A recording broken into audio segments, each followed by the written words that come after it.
Russia has criticized comments by Germany's Chancellor-in-Waiting, Friedrich Merz, for suggesting that his country is open to sending long-range Taurus missiles to Ukraine. Mr. Merz made the comments during a television interview on Sunday. His remarks came on the heels of a deadly Russian missile attack on the city of Sumy in Ukraine's northeast.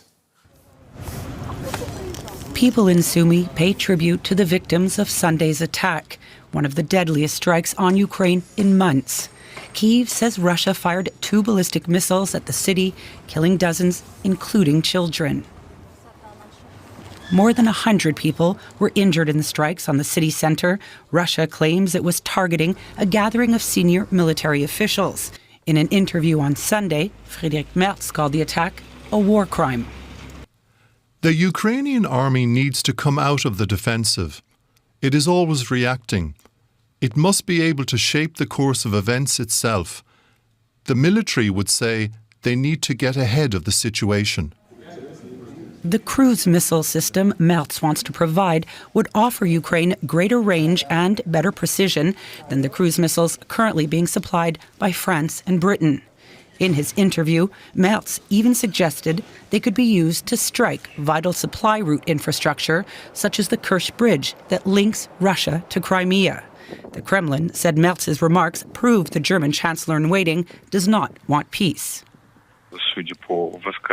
Judging by Mr. Merz's statements, he is a proponent of a tougher stance and a proponent of various steps that can, and inevitably will, only lead to a further escalation of the situation around Ukraine. Merz's comments break with the long-standing policy of outgoing German Chancellor Olaf Scholz, who refused to give Ukraine the Taurus missiles.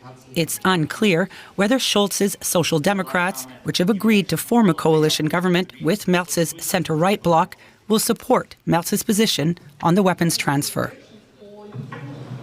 Let's get more from our political correspondent, Simon Young. Welcome, Simon. So Mr. Merz's comments have angered Moscow and have been welcomed by European partners. How should we read his statement?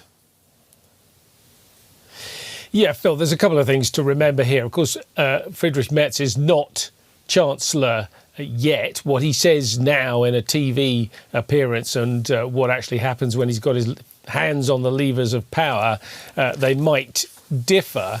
And by the way, it's been announced that Merz is set to take office on the 6th of May. That's just over 3 weeks away. The other thing is that, of course, it'll be a coalition government that he's leading, and the coalition partners have agreed among themselves actually not to fight in public over questions about what kind of military support to provide for Ukraine. So we'll need to hear that, the other parties in this coalition sort of backing these same kind of comments before we can be quite sure that Germany will send its Taurus long-range missiles.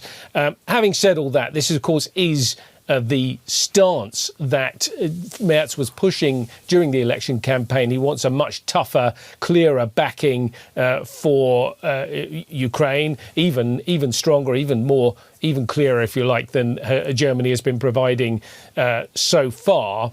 And I think also he probably wanted these comments to be heard in Moscow. That seems to have happened. The Kremlin spokesman saying that this just shows the Europeans don't want peace and they would prefer to continue the war. But as you say, among European partners, particularly the Netherlands and Poland, for instance, these comments have been welcomed, saying Taurus is really important to provide to Ukraine. And that's a change of tone from the current German government continued, as Friedrich Merz had quite a blunt assessment of the power of these Taurus missiles.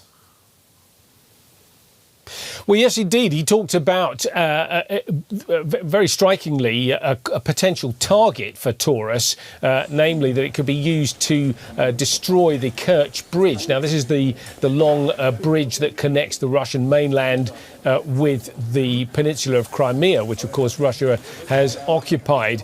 And Ukrainians have tried to blow it up several times. Well, Merz said, this is an important resupply route, sort of almost speaking as if he were a battlefield commander. And he said, this is the kind of target that Taurus could be used against. So again, I think it's another example of how Merz is willing to sort of speak out much more clearly, perhaps, than Olaf Scholz has done.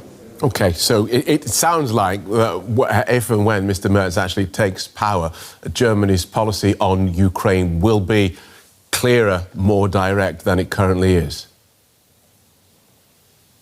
Well, I mean, it will continue to be that. Germany is the largest EU donor of military support to Ukraine, the second after the United States among all the countries, and I'm sure that will continue. But Merz says it's important to think strategically as well. He said in this interview, Putin won't react to weakness or offers of peace. What he needs to understand is that there's nothing to be achieved ultimately for Russia to win the war. And I think this idea of bringing Taurus into the picture is perhaps part of that sort of projection as well. OK, Simon, thank you for that. DW political correspondent Simon Young.